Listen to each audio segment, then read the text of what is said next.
I was holding a dying man's hand when my phone started buzzing in my scrub pocket for the 11th time. I'm an ICU nurse. I don't check my phone during a code.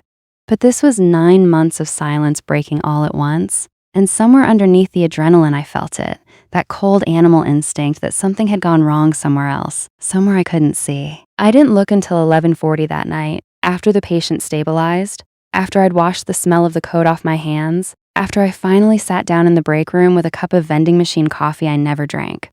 14 missed calls, 6 from my mother, 5 from a number I didn't recognize, 3 from my husband's business partner, a woman named Felicity Grant, who I had never once, in 4 years, received a phone call from after 6 p.m. The first voicemail I played was my mother's, and her voice didn't even sound like her own.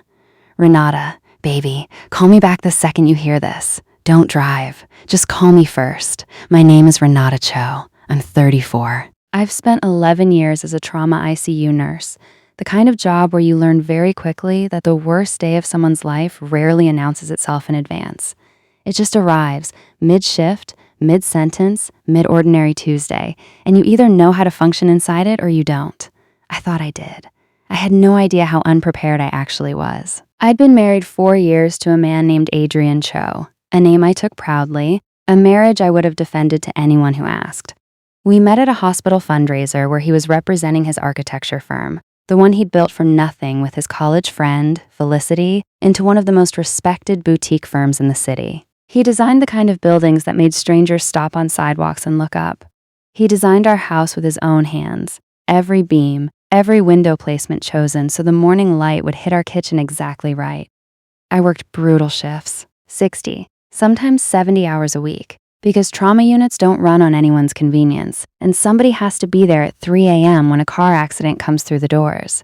Adrian never once made me feel guilty for it. He'd leave dinner in the fridge with a sticky note. He'd taken over almost all of our finances 2 years into the marriage, gently, the way water takes over a low spot in a yard, because I genuinely had no bandwidth left after 12-hour shifts to think about mortgage refinancing or retirement contributions.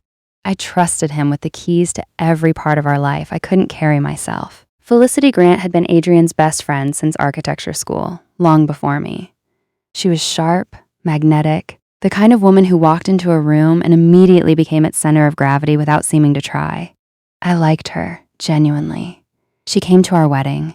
She held my hand in the hospital waiting room the night my father had his first heart attack. I never once thought to question how much time she and Adrian spent together, because why would I?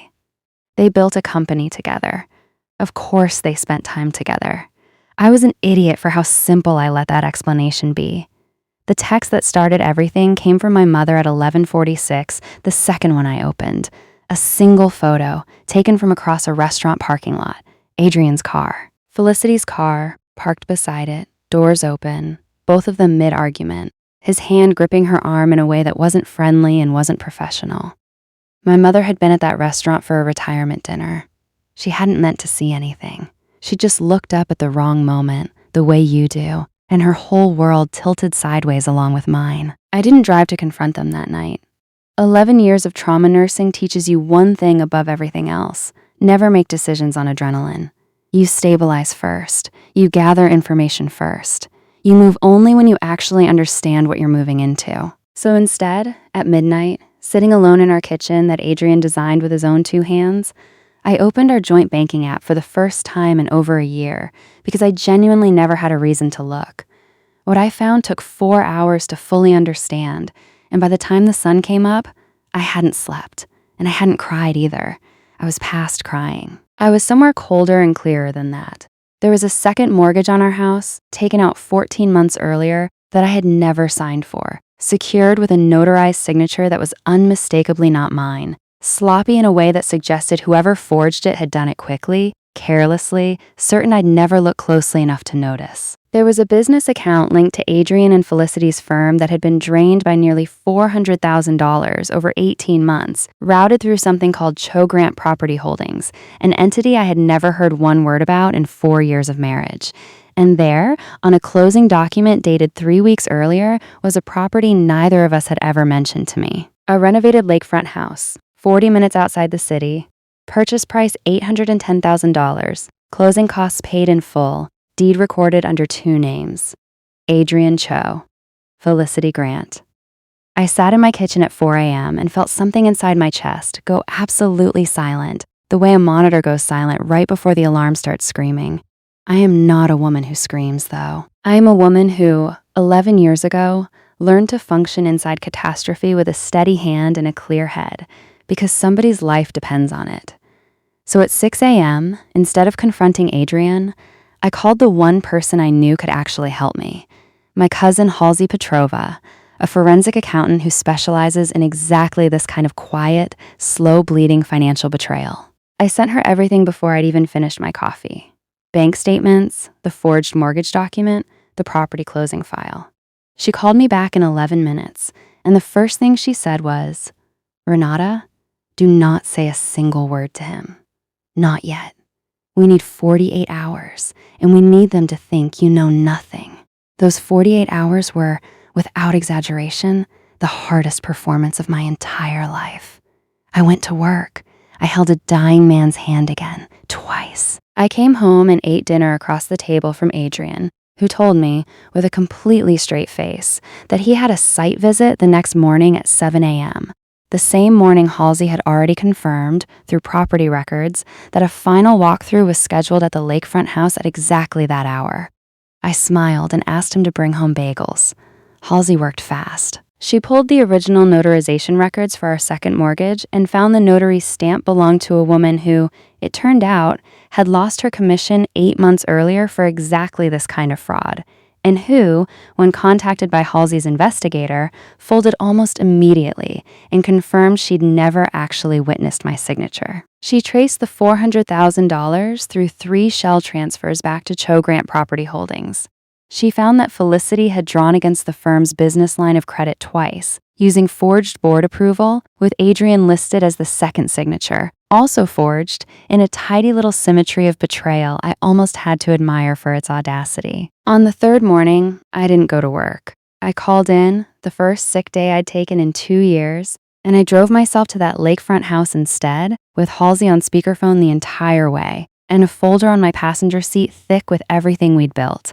I pulled into the gravel driveway at 7:04 a.m. Adrian's car was already there. So was Felicity's. So was a third car I didn't recognize, a sedan with county plates, parked at an angle like whoever drove it hadn't planned to be there long. I walked through the open front door of a house I'd never seen before in my life and found Adrian and Felicity standing in a half-finished kitchen with a real estate agent, mid-conversation about closing paperwork, and a man in a gray suit standing quietly by the window with a leather folder under his arm. The kind of stillness that belongs to people who are used to walking into rooms right before they fall apart. Adrian's face drained of every drop of color when he saw me in the doorway. Felicity actually took a step backward, like the floor had shifted under her. "Renata?" Adrian started, already building a sentence to explain his way out of this, the way he always did, smooth, reasonable, designed to make the unreasonable thing sound like nothing at all. I didn't let him finish. "I'm not here for you," I said, and I meant it in a way that surprised even me. The man by the window stepped forward then and introduced himself as Detective Marcus Whitlow, Financial Crimes Division, and informed Adrian Cho and Felicity Grant that he had a warrant to review the property records and financial documentation connected to Cho Grant Property Holdings, based on a fraud complaint filed 48 hours earlier. He'd been waiting, it turned out, for exactly this morning, because Halsey's investigator had flagged the closing appointment days in advance, and the detective wanted to catch the transaction before it finalized, not after. Felicity actually laughed, a short, disbelieving bark of a sound, and said, "This is insane. We haven't done anything wrong," right up until Detective Whitlow opened his folder and laid the forged notarization statement on the kitchen counter between them, followed by the forged board approval documents, followed, finally, by a single printed bank record showing the $400,000 moving out of the firm's account and into this house's down payment. 18 months of quiet theft laid out on granite countertops that hadn't even been paid for, honestly. Adrian didn't say anything at all. He just looked at me, and for 1 second, just one, I saw something almost like relief cross his face. The particular relief of a person who has been carrying a lie so heavy for so long that even getting caught feels lighter than carrying it one more day. I didn't stay to watch the rest. I'd already given my statement to Halsey's investigator the day before. Every document notarized, every account number verified. I turned around, walked back out to my car, and sat in the driveway for exactly 10 minutes, watching morning light hit a lake house I had never asked for and would never live in, before I put the car in reverse and drove myself to work, because I had a shift starting at 9, and somewhere in that hospital, somebody's worst day was about to begin, and I needed to be steady enough to meet it. The months that followed were not glamorous. Halsey's documentation made the civil case almost embarrassingly straightforward. Our home's true equity restored to me once the fraudulent mortgage was voided. My name formally cleared from a forgery I never committed. The criminal case took longer. Felicity, as the architect of the holding company and the forged board documents, faced the heavier charges and ultimately accepted a plea that included restitution and the loss of her professional license. Adrian's sentence was lighter, mostly probation, mostly because Halsey's records showed Felicity had orchestrated the structure while Adrian had simply signed where he was told to sign, a small mercy that didn't make the betrayal sting any less. I kept the house Adrian designed. There was something almost unbearably poetic about that, sleeping every night under a roof built by hands that had also forged my signature, until I finally understood that the house had never been his gift to me. It had always just been mine, built with our shared money, lived in by my own 2 feet, and I had every legal and moral right to keep every beam of it. I see my mother every Sunday now. She still apologizes sometimes for ruining what she thought was my happy marriage with one photo from a parking lot, and I always tell her the same thing. She didn't ruin anything. She just turned the lights on in a room I'd been standing in the dark of for over a year. I still work nights in the ICU. I still hold strangers' hands through the worst hours of their lives, because somebody has to be steady when everything else is falling apart. And it turns out, after everything, that's exactly who I am, in the hospital and out of it. The lake house sold at auction eventually. County seized assets, and I heard, secondhand, that it went for considerably less than $810,000.